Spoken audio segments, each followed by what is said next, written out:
Hello friends, welcome back. Last session में हमने देखा था फ्यूचर एंड ऑप्शन के बारे में कि फ्यूचर के ट्रेड के लिए हमारे पास कितना इन्वेस्टमेंट होना चाहिए, ठीक है। और जो हमने मेन प्राइस एक्शन में सीखा था, chart pattern, candlestick pattern, support and resistance, वो सभी चीजें हमें फ्यूचर और ऑप्शन में भी वही देखना है, ठीक है। फ्यूचर के लिए हमें फ्यूचर का चार्ट देखना है और फ्यूचर के जब आप ट्रेड लोगे तो उसमें बहुत ही एक्यूरेसी चाहिए, क्योंकि फॉर एग्जांपल आपने किसी भी स्टॉक पे आपने ट्रेड किया फ्यूचर पे, अगर उसका लॉट साइज आपने बड़ा ले लिया, अगर कोई स्टॉक है वो 3 या 4% भी गिर जाता है तो आपको लॉस है मिनिमम 50 to 60,000 का लॉस एक दिन में भी हो सकता है, ठीक है। इसलिए आपको फ्यूचर के ट्रेड लेने से पहले आपको अपना खुद का कॉन्फिडेंस लेवल भी बढ़ाना है, उसमें पेशेंस होना चाहिए और आपके सभी ट्रेड एक्यूरेट होने चाहिए, तभी आप क्या कर सकते हो, फ्यूचर के ट्रेड ले सकते हो। मतलब जो आपकी एनालिसिस है वो बहुत ही परफेक्ट होनी चाहिए, एक दो पॉइंट का भी आपका क्या होना चाहिए, डिफरेंस नहीं होना चाहिए। आपने जो प्रिडिक्शन किया है उसके हिसाब ही वर्क होना चाहिए, तभी आप क्या कर सकते हो, फ्यूचर के कॉल ले सकते हो। और फ्यूचर के कॉल के लेने के लिए आपके पास एक परफेक्ट अपॉर्चुनिटी का आपको वेट करना है और उसी लेवल पे आपको क्या करना है, ट्रेड लेना है। तो फ्यूचर के कॉल के लिए आपको पास इन्वेस्टमेंट भी होना चाहिए और परफेक्ट व्यू होना चाहिए चार्ट का, ठीक है। ओके, और जो भी मेंबर्स मेरे को जो अपना प्रैक्टिस वर्क सबमिट कर रहे हैं, ठीक है, वो मेरे को मेल में भी करो और मेरा जो व्हाट्सएप नंबर है उसमें भी आप क्या करो, चार्ट दे दो। तो बहुत बार क्या होता है कि मैं जो लैपटॉप है, मेल है, वो सभी क्या करता हूँ, शाम को या लेट नाइट पे चेक करता हूँ। तो आपको बेटर है कि अगर आपने दोनों में मेरे को किया होगा, व्हाट्सएप भी कर दो और मेरे को मेल भी ड्रॉप कर दो, तो मैं इजिली जहाँ पे भी मेरे को जल्दी दिखाई देगा मैं आपको रिप्लाई कर दूंगा, ठीक है। दूसरी चीज के जिन लोगों ने मेरे को सभी प्रैक्टिस वर्क सबमिट कर दिए हैं और मैंने उन लोगों को अलाउ भी किया है, जिसका सभी परफेक्ट वर्क है, वो लोग ट्रेडिंग चालू कर सकते हैं। छोटे छोटे इन्वेस्टमेंट से आप क्या करो, ट्रेडिंग चालू करो और कहीं पे भी प्रॉब्लम आए मेरे को पूछ सकते हो, ठीक है। ओके, और एक चीज के हमने और एक देखा था स्टॉक सिलेक्शन के बारे में। अभी बहुत सारे मेंबर को भी स्टॉक सिलेक्शन का प्रॉब्लम हो रहा है। तो स्टॉक सिलेक्शन में एक्चुअल में मैं किस तरीके से स्टॉक सिलेक्ट करता हूँ, ज्यादातर अगर मैं एक दिन पहले अगर मेरे को स्टॉक सिलेक्शन करना है तो मैं मनी कंट्रोल की ऐप से जो एक्टिव बाय वैल्यू में जो स्टॉक है उसमें से सिलेक्ट करता हूँ। अगर और ज्यादातर मॉर्निंग के टाइम पे भी मैं क्या करता हूँ, स्टॉक सिलेक्ट करता हूँ। वो मैं किस तरीके से करता हूँ मैं बता देता हूँ, ठीक है। तो ज्यादातर अगर आपको एक दिन पहले एनालिसिस करनी है, ठीक है, और आप अगले दिन तक आप मतलब परफेक्ट आप लेवल तक अगर उसको वेट कर सकते हो, ठीक है, तो आपको क्या करना है, एक दिन पहले ही जो मैंने स्टॉक सिलेक्शन बताया था उससे आप क्या कर सकते हो, स्टॉक सिलेक्शन कर सकते हो। और दूसरा तरीका जो मैं मॉर्निंग में यूज करता हूँ स्टॉक को सिलेक्ट करने के लिए, तो वो किस तरीके से, आपको क्या करना है, एनएससी इंडिया की वेबसाइट पे जाना है।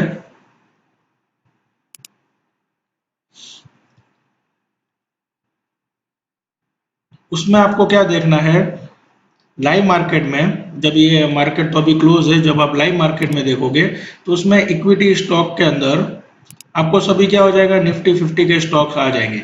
आपको उसमें क्या करना है, सेक्टर वाइज आपको क्या करना है, उसमें जाना है।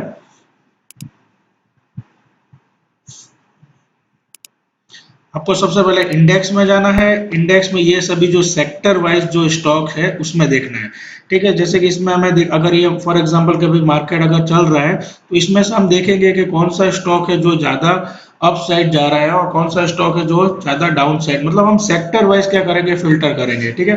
तो मैं मोस्टली मेरे जो सुबह के कॉल्स होते हैं वो बहुत बार क्या होते हैं, सेक्टर वाइज पे भी सिलेक्ट करता हूँ मैं, ठीक है। तो आपको क्या करना है, जैसे कि जो भी सेक्टर है, अगर मेरे को सेल का कॉल लेना है तो अगर मैं जैसे इसमें मेटल सेक्टर बहुत ज्यादा गिरा है तो मैं क्या करूंगा, मेटल सेक्टर उसमें सिलेक्ट करूंगा और देखूंगा कि उसमें से कौन से जो स्टॉक है वो ऑलरेडी बहुत ऊपर जा चुके हैं, उसके अलावा कौन से स्टॉक है जो अभी गिरे नहीं है, ठीक है। तो जैसे फॉर एग्जांपल अगर मैं देखूं कि जैसे इसमें से इधर परसेंटेज चेंज का दिख रहा है, तो इधर जो ये स्टॉक है, सेल है 6% गिर गया, जिंदाल स्टील है 5% गिर गया।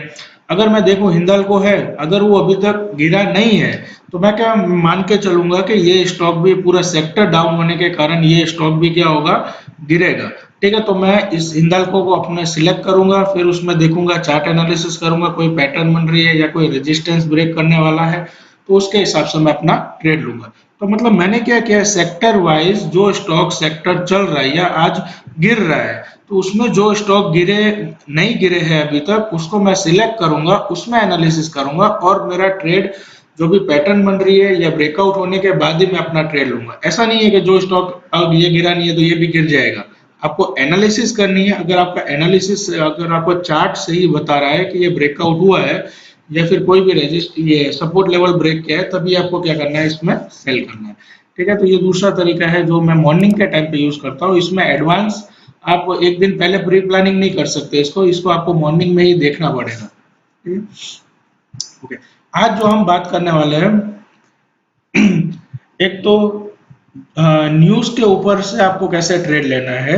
जैसे फॉर एग्जांपल के कोई स्टॉक है, उसका रिजल्ट आज आने वाला है, तो उसके ऊपर से आप कैसे इंट्राडे में आप स्टॉक को ले सकते हो। क्यों? क्योंकि जिस दिन रिजल्ट आने वाला होता है उस दिन स्टॉक में क्या होता है, बहुत बड़ा मूवमेंट होता है। आइदर वो 3 to 4% वो ऊपर जाएगा, या फिर बहुत बार तो 5 to 6% भी जा सकता है, या फिर 5 to 6% वो गिर भी सकता है। ठीक है, तो अगर आप मतलब ये न्यूज के ऊपर से मतलब ट्रेड करना चाहते हो, तो उसके लिए आपको क्या कौन कौन से फैक्टर ध्यान में रखना पड़ेगा, एक हम ये देखेंगे। और दूसरी चीज कि अगर BTST हमें लेना है या STBT हमें लेना है, तो उसके लिए कौन कौन से फैक्टर हमें देखने हैं। तो सबसे पहले मैं बात करूंगा ये न्यूज के ऊपर से। ठीक है, तो ये जो न्यूज के ऊपर से जो ट्रेड लिए जाते हैं वो एक तरीके से रिस्की ट्रेड होते हैं। रिस्की ट्रेड मतलब कि उसमें हमें बहुत कुछ चीजें ध्यान में रखनी पड़ती है। फर्स्ट चीज है कि आपको सबसे पहले प्रॉपर स्टॉप लॉस के साथ वर्क करना है। क्यों? क्योंकि अगर फॉर एग्जांपल के बाय का कॉल आपने लिया और न्यूज बहुत खराब आई, तो आपको टाइम भी नहीं मिलेगा कि स्टॉप लॉस लगाने का। वो ऑलरेडी डायरेक्टली जंप मार के 3 to 4% गिर जाएगा। उसमें भी अगर आपने फ्यूचर पे ट्रेड लिया हुआ है, तो 3 to 4% में मतलब मिनिमम 40 35 40,000 का लॉस हो जाएगा उसके लॉट के हिसाब से। ठीक है, तो आपको क्या करना है, अगर आप न्यूज बेस्ड ट्रेड करने वाले हो या ट्रेड करोगे, तो उसमें आपको सबसे पहला है कि आपको स्टॉप लॉस सबसे पहले लगाना बहुत जरूरी है। स्टॉप लॉस आप विदाउट स्टॉप लॉस आपको इसमें वर्क नहीं करना है। स्टॉप लॉस वो भी आपको पता होना चाहिए कि अगर ये हिट करेगा तो मेरे को लॉस कितना हो सकता है। ठीक है, तो उसके लिए आपको क्या करना है, सबसे पहले एक तो आपको किसकी न्यूज, फॉर एग्जांपल कि किसका रिजल्ट आने वाला है, वो आपको पता होना चाहिए। पहले मनी कंट्रोल में ये रिजल्ट का एक कॉलम हुआ करता था उसके एप्लीकेशन में, लेकिन अब वो इसमें से मनी कंट्रोल के ऐप में से निकाल दिया है उन लोगों ने। ठीक है, तो वो बेनिफिशियल था पहले, लेकिन अब हम उसमें से नहीं देख सकते। तो सबसे पहले आपको क्या करना है, BSE की इंडिया की वेबसाइट पे जाना है। ठीक है, BSE इंडिया की वेबसाइट पे, और दूसरा एक मनी कंट्रोल की वेबसाइट पे, दोनों चीज आपको देखनी है। ठीक है, BSE जो इंडिया की वेबसाइट है वो बहुत ही अच्छी वेबसाइट है एज कंपेयर टू NSE। बहुत चीजें इसमें BSE की वेबसाइट में अवेलेबल है जो NSE की वेबसाइट में अवेलेबल नहीं है। ठीक है, बहुत सारे लोगों को ये चीज पता भी नहीं होगी। ठीक है, आपको क्या करना है, BSE की वेबसाइट पे आपको कॉर्पोरेट्स में जाना है, उसमें रिजल्ट कैलेंडर में जाना है। ठीक है, तो रिजल्ट कैलेंडर में आपको सभी रिजल्ट के डेट मिल जाएंगे, कि जैसे 12 मार्च को कोलपाल, इन सभी के जो स्टॉक है उन सभी का क्या है, रिजल्ट है। ठीक है, 13 मार्च को VDL का रिजल्ट है। तो ये सभी स्टॉक आप क्या कर सकते हो, उस दिन ट्रेडिंग के लिए आप यूज कर सकते हो। मैं दोबारा रिपीट कर रहा हूँ, ये बहुत ही रिस्की है। जो मेंबर रिस्क ले सकते हैं वही क्या करो, इसमें ट्रेड करो। क्यों? क्योंकि उसमें आपको दोनों साइड का प्रॉफिट होगा तो भी बहुत ज्यादा होगा, और स्टॉप लॉस अगर आपको रखना है तो मिनिमम रखो। मिनिमम मतलब कि जहां तक आप कैपेबल हो। अगर अगर स्टॉप लॉस हिट हो गया, नो प्रॉब्लम, आप दोबारा से अगर वो नीचे भी अगर बाय कर सकते हो, लेकिन बेटर है कि आपको स्टॉप लॉस के ऊपर ही वर्क करना है। ठीक है, तो आपको क्या होगा, इसमें रिजल्ट जो आने वाले हैं उसकी आपको लिस्ट आपके पास होगी। फॉर एग्जांपल कि ये जैसे 13 तारीख को क्या होगा, VDL का रिजल्ट है। ठीक है, तो इसमें सभी रिजल्ट की डिटेल दे रखी होगी, लेकिन टाइम इसमें अवेलेबल नहीं है। इसलिए आपको क्या करना है, मनी कंट्रोल की वेबसाइट पे जाना है, उसमें मार्केट्स में जाना है, उसमें एक अर्निंग का एक कॉलम होगा, उसको आपको क्लिक करना है। ठीक है, उसमें अर्निंग के कॉलम में आपको यहाँ पे दिखाई दे रहा होगा रिजल्ट टुडे। तो आज एक भी रिजल्ट नहीं था। फिर आप देखोगे रिजल्ट टुमारो। रिजल्ट टुमारो में ये जो मनी कंट्रोल में उसमें सिलेक्टेड ही स्टॉक दिए हुए, सभी स्टॉक के वो लोग मेंशन नहीं करते। ठीक है, जो भी कम रिजल्ट के मतलब सभी स्टॉक के डिटेल्स नहीं है, मिनिमम जो स्टॉक्स है बहुत 2-3 के ही डिटेल दे रखे हैं, ठीक है। मेजर जो मेन मेन स्टॉक है वो उसमें कवर हो जाएंगे, ठीक है। तो जैसे रिजल्ट कल जो आने वाला है उसमें क्या हुआ है, उसका आपको इधर नेम भी दे रखे हैं और उसके एक्सपेक्टेड टाइम दे रखा है। जैसे कि 16 मतलब ये 4 बजे से लेके 5 बजे तक इसका रिजल्ट डिस्प्ले होगा। ये एक्सपेक्टेड टाइम क्या होता है, ये एक्सपेक्टेड टाइम मतलब उतने 1 आवर में, मतलब 4 से लेके 5 बजे तक क्या होगा, स्टॉक का रिजल्ट है वो आ जाएगा। लेकिन ये परफेक्ट टाइम नहीं होता। क्यों? ये एक्सपेक्टेड टाइम मतलब क्या होता है, जब पिछली बार उसके जब मीटिंग हुई थी तो वो उसका जो रिजल्ट था वो उसी टाइम पे आया था, ठीक है। तो मोस्टली जो भी रिजल्ट्स है वो जो टाइम दे रखा है उसके आसपास ही आते हैं। मेजोरिटी क्या होता है कि हर बार जरूरी नहीं है कि एक्यूरेट हो, लेकिन वो टाइम के हिसाब से आगे पीछे थोड़ा बहुत हो जाता है। बहुत बार मैं जब ये रिजल्ट बेसिस पर ट्रेड लेता हूँ तो मैं ये ज्यादातर यही टाइम को मैं क्या करता हूँ, देखता हूँ कि जो रिजल्ट है आफ्टर, अगर मेरे को इंट्राडे का कॉल लेना है तो 3 बजे के बाद वाले रिजल्ट का देखने का मतलब नहीं है कोई, ठीक है। तो वो तो अगले दिन क्या होगा, गैप अप में ही खुलेंगे। लेकिन जो रिजल्ट 3 बजे से पहले और 10 बजे के बाद है तो उसमें मैं डेट, उसका टाइम देख लेना है आपको कि कौन से टाइम में उसका रिजल्ट आने वाला है। आपको टाइम भी पता चल गया कि जैसे कोई स्टॉक है वो 1 से लेके 2 बजे तक, अगर फॉर एग्जांपल मैं मान के चलूँ उसका रिजल्ट 1 से लेके 2 बजे तक के बीच में आने वाला है, ठीक है। लेकिन जरूरी नहीं कि वो हर बार वही टाइम होगा, ये एक्सपेक्टेड टाइम है कि फॉर एग्जांपल कि कोई भी कंपनी है उसका हर बार का क्या होता है, शेड्यूल सेट होता है, वो हर बार उसी टाइम पे क्या करते हैं, अपना रिजल्ट डिस्प्ले कर सकते। तो ये हमारा एक अंदाजा लेके चलना है, ठीक है। तो फॉर एग्जांपल कि अगर उसको स्टॉक है उसका 1 से 2 पे अगर रिजल्ट आने वाला है, तो जब मैं अपनी एनालिसिस करूंगा तो मेरा 1 से लेके जो 2 बजे का जो चार्ट होगा, मतलब मेरा जो भी चार्ट होगा, तो उसमें मैं देखूंगा अगर 1 से 2 बजे में स्टॉक है, कोई भी पैटर्न बनी होगी, इधर सपोर्ट और रेजिस्टेंस होगा, किस साइड ब्रेक हुआ है, ठीक है। अगर कोई भी पैट फॉर एग्जांपल मैं मान लूं सिमेट्रिकल ट्रायंगल पैटर्न बनी है, क्योंकि मेजोरिटी चांसेस क्या होते हैं, वही होते हैं, जो स्टॉक है उसका मुंह फिक्स नहीं होता है, तो थोड़ी देर के लिए ऊपर जाएगा और थोड़ी देर के लिए नीचे आएगा। इसका मतलब क्या है, स्टॉक है जो चार्ट क्या इंडिकेट कर रहा है कि वो इनडिसिसिव है, मतलब इधर अप भी जा सकता है, वो इधर डाउन भी जा सकता है। वो किस तरह कब मूवमेंट करेगा, जब स्टॉक का रिजल्ट आने वाला होगा, तभी क्या होगा, स्टॉक क्या करेगा, वो क्या करेगा, इधर ब्रेकआउट अप साइड करेगा या क्या करेगा, डाउन साइड करेगा। तो आपको क्या करना है कि 1 से 2 बजे में आपको वेट करना है कि जो भी आपने चार्ट पैटर्न है उसको आप देखिए कि कौन से साइड स्टॉक टेक्निकल क्या आपको इंडिकेट कर रहे हैं। अगर वो बाय का कर रहे हैं और ब्रेकआउट भी हुआ है, तब क्या करो, आप उसमें एंट्री कर सकते हो। तो मतलब ये हमें एक इंडिकेशन मिल गया। और दूसरी चीज आपको कैसे कंपेयर करना है, फॉर एग्जांपल जैसे कि 9 तारीख का रिजल्ट, जैसे अंबर एंटरप्राइज का 9 तारीख को रिजल्ट आया था, तो आपको क्या करना है, जैसे कि हमें टाइम भी पता चल गया कि कोई स्टॉक है 1 से 2 बजे तक, आपको क्या 1 से 2 बजे के बीच में आने वाला है, तो आपको क्या करना है, जैसे कि मैं मान के चलो अगर मैं 9 तारीख को मैं ट्रेड कर रहा हूं, तो मैं क्या करूंगा, उसमें अंबर एंटरप्राइज का इधर लिखूंगा, सॉरी, इधर इधर मैं क्या लिखूंगा, अंबर एंटरप्राइज। ये मैं कब देखूंगा, जब मेरा जो रिजल्ट का टाइमिंग है अगर 1 से 2 बजे के बीच का है, तब मैं उसमें देखूंगा। और उधर मैं देखूंगा कॉर्पोरेट एक्शन में, ठीक है, 9 तारीख को आपको क्या करना है, इसको, ये जो वेबसाइट है उसको आपको क्या करना है, रिफ्रेश करते रहना है इस पेज को। तो इसमें एक्चुअल में होता किस तरीके से है, कोई भी जब कंपनी अपना रिजल्ट डिक्लेयर करती है, रिजल्ट हो या डिविडेंड हो या कुछ भी, जब वो रिजल्ट डिक्लेयर करती है तो सबसे पहले वो क्या करते हैं, वो कंपनी मेल अपना सबसे पहले सीबी को देती है, ठीक है। सीबी के पास मेल आने के बाद उसके बाद स्टॉक क्या करता है, मूवमेंट करता है, ठीक है। तो उसके बाद क्या होता है कि आधे घंटे के बाद वो जो न्यूज़ है वो डिक्लेयर होती है, मतलब मनी कंट्रोल ऐप में आएगी। तो आपको क्या करना है, 9 तारीख को जैसे ही आपको ये मिल गया, जैसे 10 अपना जो हमने टाइमिंग देखा था, 1 से 2 बजे तक बीच में हमने माना था कि इसका जो रिजल्ट आने वाला है, फॉर एग्जांपल ऐसा मान के चल रहे हैं, ठीक है। तो आपको जैसे ही ये मेल आपको मिलेगा, इसमें आप जब रिफ्रेश करते रहोगे, जैसे ही ये मेल आएगा तो आपको क्या करना है, इधर पीडीएफ फाइल आ रखी होगी, उसको क्या करना है, ओपन करना है। सॉरी, ये एक्सएमएल फाइल है, 9 तारीख का ये रहा, बोर्ड मीटिंग।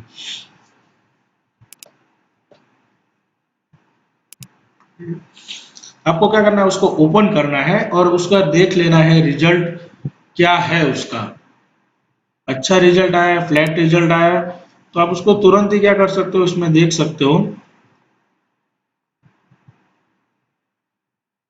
ठीक है, इसमें सभी डिटेल दे रखी होगी, outcomes of board meeting of 9 मार्च, 9 मार्च को जो बोर्ड मीटिंग हुई थी।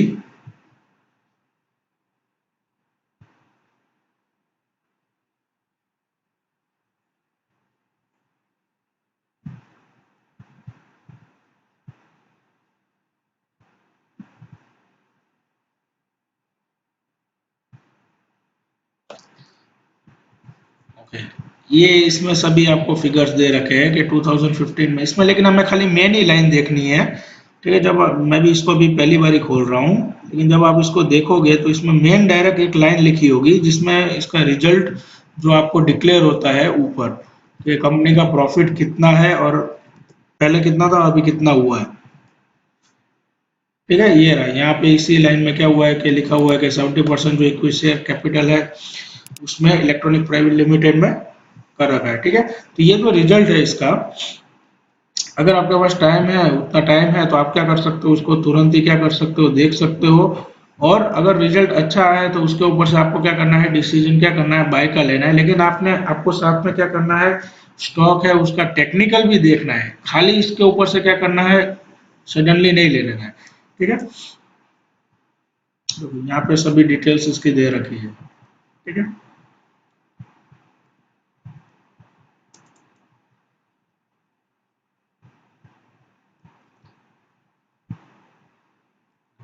तो आपको क्या करना, बहुत बार कैसा रहता है इसमें कि जैसे कि रिजल्ट इसमें ये जो पीडीएफ फाइल है वो आ जाती है, लेकिन अभी तक स्टॉक क्या होता है कि मूव नहीं हुआ होता है। तो आपके लिए बेस्ट अपॉर्चुनिटी है कि आपको पता भी है कि वो अभी तक स्टॉक है वो मूवमेंट नहीं हुआ है रिजल्ट के हिसाब से, तो आप उसमें टेक्निकल साथ में आपको हेल्प भी मिलेगी। टेक्निकल तो आपको देखना ही है, साथ में आपको ये एज ए प्रूफ तरीके से आप उसको कर सकते हो, इंडिकेशन मिल गया बाय लेना है या सेल लेना है। ठीक है, और मोस्टली कैसा रहता है कि बहुत बार आपने देखा होगा कि स्टॉक है उसका रिजल्ट अच्छा आया है लेकिन वो क्या करता है, डाउन जाता है। ऐसा क्यों होता है, क्योंकि अगर उसका रिजल्ट अच्छा आया है लेकिन स्टॉक है काफी टाइम से वो क्या हो गया, फॉर एग्जांपल 3 महीने से वो बढ़ ही रहा है, तो इसका मतलब वो ऑलरेडी उसका रिजल्ट के हिसाब से स्टॉक की ग्रोथ हो चुकी है। तो बहुत बार इसमें फर्स्ट में मत जाओ। ठीक है, तो उसको आपको क्या करना है, देखना है कि भाई स्टॉक है काफी टाइम से पहले ऑलरेडी बढ़ चुका है, तो उसका रिजल्ट का कोई इफेक्ट नहीं आएगा।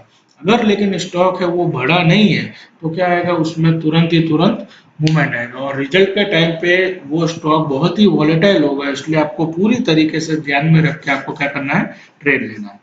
ठीक है, बहुत बार तो क्या होता है, न्यूज है वो मनी कंट्रोल ऐप में भी है, कहीं में आई नहीं होती, लेकिन यहाँ पे क्या होगा, आपको सबसे पहले ही यहाँ पे आएगा। ठीक है, उसके बाद क्या होता है, बहुत बार क्या होता है, स्टॉक ऑलरेडी मूव हो चुका होता है। ठीक है, लेकिन तब तक तो क्या होगा, मिस भी कर सकते हो, तो ऐसा भी बनता है। तो आपको क्या करना है, सभी फैक्टर देख के और उसके ऊपर से आप क्या कर सकते हो, इसमें इंडिकेट डिसाइड कर सकते हो।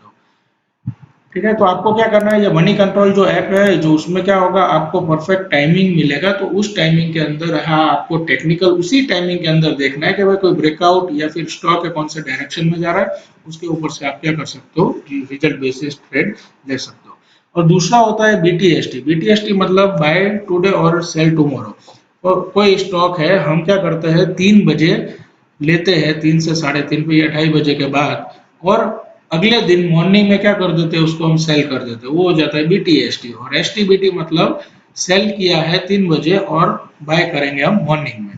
ठीक है, एसटीबीटी तो है वो जो फ्यूचर में ही वर्क होता है, बाकी तो नॉर्मल को आप नहीं कर सकते। ठीक है, तो ये बीटीएसटी में आपको क्या चीजें ध्यान में रखनी है, बीटीएसटी कब लिया जाता है, एक तो जब उसमें बहुत बड़ा 100% वॉल्यूम ब्रेकआउट हुआ है, तब क्या कर सकते हो, आप स्टॉक को बीटीएसटी के तरीके से ले सकते हो। बीटीएसटी में हमारा मेन पर्पस क्या होता है, अगले दिन है वो स्टॉक है 1 या 2% मूवमेंट है, वो 9:15 जैसे मार्केट ओपन होगा, प्री ओपन के बाद बहुत बार गैप अप में खुलना चाहिए, या फिर जैसे ही वो ओपन होगा तो पहली 2 कैंडल बहुत बड़ी ग्रीन बननी चाहिए, अगर मैं बीटीएसटी ले रहा हूँ तो। ये मेन हमारा क्या होता है, पर्पस होता है। तो उसको जैसे ही अच्छा प्रॉफिट मिलता है तो निकाल देना है। फॉर एग्जाम्पल कि मैंने कोई फ्यूचर का ट्रेड लिया, कोई भी रिजल्ट बेसिस मतलब बीटीएसटी मेरे को करना है, अगर मैंने 3 बजे लिया और 3:15 तक मेरे को अच्छा प्रॉफिट आ रहा है, तो मैं वहीं पे निकाल दूंगा। ठीक है, अगर मेरे को रखना है, अगर मैं रखने वाला हूं, तो मैं मेरा, अगर मैंने 3:15 को एंट्री ली है, तो जिस एंट्री पे मैंने लिया उसके हिसाब से मेरे को स्टॉप लॉस भी क्या करना है, दिमाग में रखना है, क्योंकि स्टॉप लॉस के बिना फ्यूचर में वर्क नहीं करना है। ठीक है, अगले दिन मार्केट में अगर वो गैप अप खुलता है तो आपको बहुत ज्यादा प्रॉफिट होगा।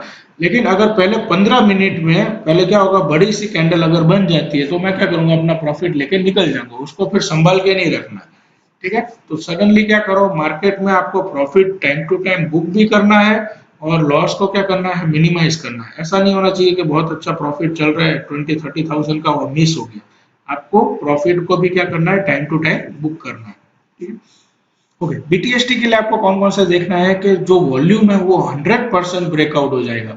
ठीक है, वो आपको कैसे पता चलेगा कि कोई भी स्टॉक है उसका 100% वॉल्यूम ब्रेकआउट हो गया है।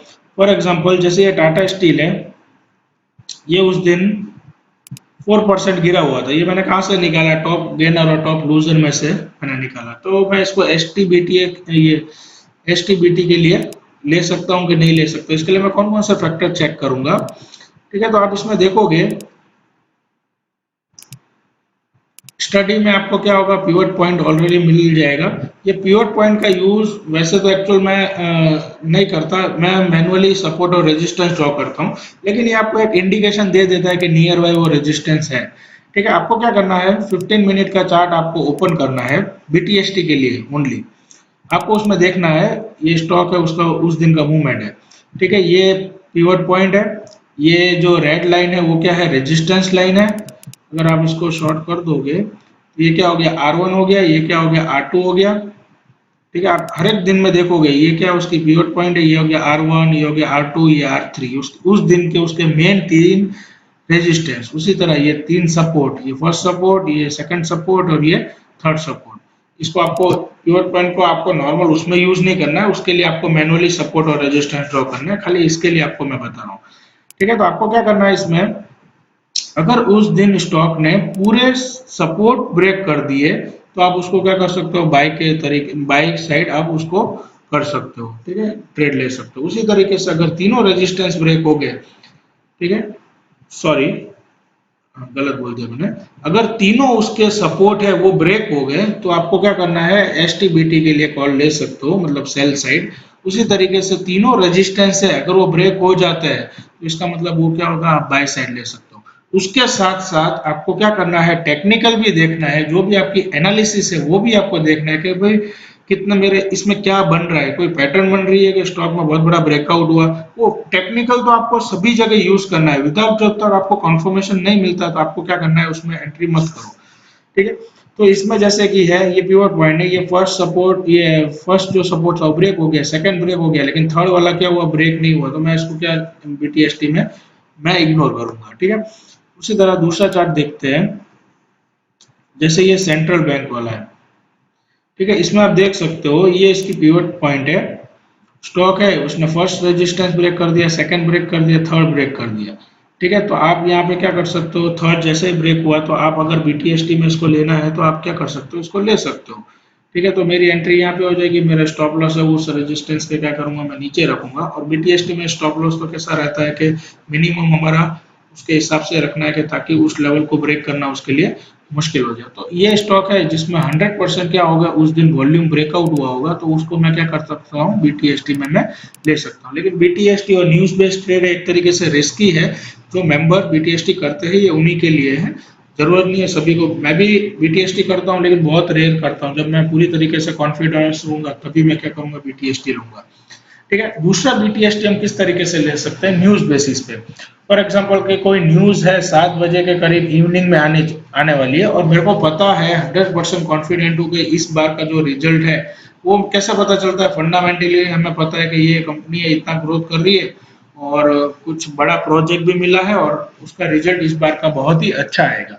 तो मैं उसके बेसिस पे भी क्या कर सकता हूँ, मैं अपना बीटीएसटी ले सकता हूँ, लेकिन साथ में मेरे को टेक्निकल भी देखना है ताकि मेरा लॉस भी कम हो और टारगेट भी मेरा मतलब लॉस कम हो, मतलब स्टॉप लॉस कम हो जाए और मेरे को परफेक्ट एंट्री मिल जाए ताकि स्टॉक है उस लेवल पे क्या कर सके, बार बार सपोर्ट ले सके। ठीक है, तो उसके हिसाब से मेरे को टेक्निकल भी देखना है और एक्सपेक्टेड मेरा क्या है कि आज शाम के टाइम पे इसका न्यूज है वो बहुत ही अच्छा आने वाला है, उसके बेसिस पे भी मैं क्या कर सकता हूँ, ट्रेड ले सकता हूँ। ठीक है, तो ये चीजें हैं जो आपको क्या करनी है, ध्यान में रखनी है। आज हमने क्या डिटेल में देखा, एक BTST कैसे करते हैं और दूसरा न्यूज बेस्ड ट्रेडिंग। ठीक है, आने वाले सेशन में हम अब लॉन्ग टर्म के कॉल किस तरीके से लेते हैं, कोई भी स्टॉक का है फंडामेंटल कैसे चेक करते हैं, और IPO के लिए हम किस तरीके से सिलेक्शन कर सकते हैं। ठीक है, अभी दो मोस्टली टॉपिक बाकी है। तो जो भी मेंबर का प्रैक्टिस वर्क सबमिट हो गया है और मैंने वो सभी प्रैक्टिस वर्क देखे हैं और मैंने उन लोगों को अलाउ किया है, तो वो आप क्या कर सकते हैं, मार्केट में ट्राई लाइव मार्केट में अपनी छोटी छोटी क्वांटिटी से क्या कर सकते हो, स्टार्ट कर सकते हो। ठीक है, आफ्टर दो सेशन खत्म होने के बाद मैं एक व्हाट्सएप ग्रुप बनाने वाला हूँ। तो व्हाट्सएप ग्रुप बनाने का मेरा जो मेन पर्पस है, ऐसा नहीं है कि उसमें जो भी मोस्टली मैं तो लाइव मार्केट में क्या रहता हूँ, बिजी रहता हूँ। ठीक है, तो मैं उसमें रिप्लाई बहुत जैसे ही फ्री होऊंगा तो मैं क्या करूँगा, उसमें रिप्लाई दूंगा। लेकिन जरूरी नहीं है कि मैं हर बार रिप्लाई दूं, क्योंकि मोस्टली उसमें मैं इतना ध्यान नहीं दे पाऊंगा। तो वो जो ग्रुप मैं बना रहा हूँ वो व्हाट्सएप ग्रुप मेन किसके लिए है, उसमें जो भी सभी मेंबर्स है उसको मैं ज्वाइन करूंगा। उसमें सभी मेंबर अपने साथ क्या कर सकते हैं, एक दूसरे के साथ चार्ट शेयर कर सकते हो, जो भी उन लोगों ने एनालिसिस किया है, ताकि उसके जो एनालिसिस है वो दूसरे मेंबर भी क्या कर सके, देख के उसको सीख सके। लेकिन मेरा कहने का मतलब है कि जो भी मेंबर चार्ट शेयर कर रहे हैं, तो सामने वाले को उसके ऊपर भी क्या करनी है, एनालिसिस करनी है और अपने कमेंट बताने हैं। जरूरी नहीं कि भाई उसने एक चार्ट दिया, भाई ये बाय कर लो तो बाय कर लेना, ऐसा कोई जरूरी भी नहीं है। ठीक है, आपको खुद ओन एनालिसिस करना है, उसने अपनी थिंकिंग ली है, आपको उसी इसको चीज को देखना है, और अगर आपको परफेक्ट लगता है तो आप उसको अगले दिन क्या कर सकते हो, उसके बेसिस पे आप उसको वर्क कर सकते हो। जो भी मैं ग्रुप बना रहा हूँ उसका मिसयूज नहीं होना चाहिए। अगर कोई भी मेंबर उसका मिसयूज करेगा तो मैं क्या करूंगा, उस ग्रुप को क्या करूंगा, उस या इधर उस मेंबर को डिलीट कर दूंगा। तो वो जो मैं उसमें कोई जोक्स वॉक्स भी भेजना नहीं प्लीज। वो जो ग्रुप बना रहा हूँ खाली आप लोगों को प्रैक्टिस जो हो सके और सभी मेंबर्स अपने आइडिया शेयर कर सके, उसके लिए मैं ग्रुप बना रहा हूँ। फॉर एग्जाम्पल के कोई न्यूज आई लेकिन बाकी मेंबर को नहीं पता, लेकिन वो क्या कर सके, उसमें शेयर कर सके। अब जैसे कि मेरे ध्यान में भी बहुत सारे स्टॉक, मैं सभी को नहीं देख पा रहा, किसी मेंबर ने मेरे को कोई स्टॉक भेजा तो मैं भी क्या कर सकता हूँ, उसको मैं अगले दिन इंट्राडे के लिए भी ले सकता हूँ कि अगर मेरे को उसका स्टॉक बहुत अच्छा लगा। उसमें मेरे भी मैं भी जैसे फ्री होऊंगा तो उस टाइम में मैं अपने भी कमेंट रखूंगा कि मेरा स्टॉक है इस तरीके से, मैं इसमें मेरा सिलेक्शन, अगर मैं प्री प्लानिंग कर रहा हूँ तो मेरे को कोई स्टॉक है उसका चार्ट अगर बहुत अच्छा दिखा है तो मैं उसको भी क्या करूंगा, उसमें डालूंगा। तो ऑन एन एवरेज मेरा कहने का मतलब क्या है, उस ग्रुप का मिसयूज नहीं होना चाहिए। सभी मेंबर है वो अपने प्रैक्टिस, ये जो भी चार्ट के व्यू है अगर शेयर करना चाहते हो मेंबर्स के साथ शेयर करो, जो भी बातचीत करना चाहते हो आप एक दूसरे के साथ बातचीत कर सकते हो, लेकिन उसका कोई मिसयूज नहीं होना चाहिए। और जो भी नए मेंबर ज्वाइन हुए तो उन लोगों के लिए खास इसमें सभी प्रैक्टिस के लिए अपना चार्ट शेयर कर रहे हैं। ऐसा नहीं है कि उसके ऊपर ही डिपेंड हो जाओ और उसको बाय और सेल कॉल ले लो। वो अपना व्यू शेयर कर रहा है, आपको अपनी एनालिसिस करनी है। अगर आपकी एनालिसिस सही, अगर आपको लगता है कि ये सही एनालिसिस है मेरी, तभी आप क्या करोगे, उसमें ट्रेड लोगे। ठीक है, तो जो भी मेंबर को मैंने अलाउ किया है वो लाइव मार्केट में आप अपना इन्वेस्टमेंट कर सकते हो। और कहीं पे भी प्रॉब्लम आए तो मेरे को स्टार्टिंग में छोटी छोटी क्वांटिटी से करो, और स्टॉप लॉस को क्या करो, खास 2-3 बार उसको क्या करो, देखो कि आपने जो स्टॉप लॉस सेट किया है वो रिस्क टू रिवॉर्ड भी आपको देखना पड़ेगा। ठीक है, तो मिलते हैं नेक्स्ट सेशन में।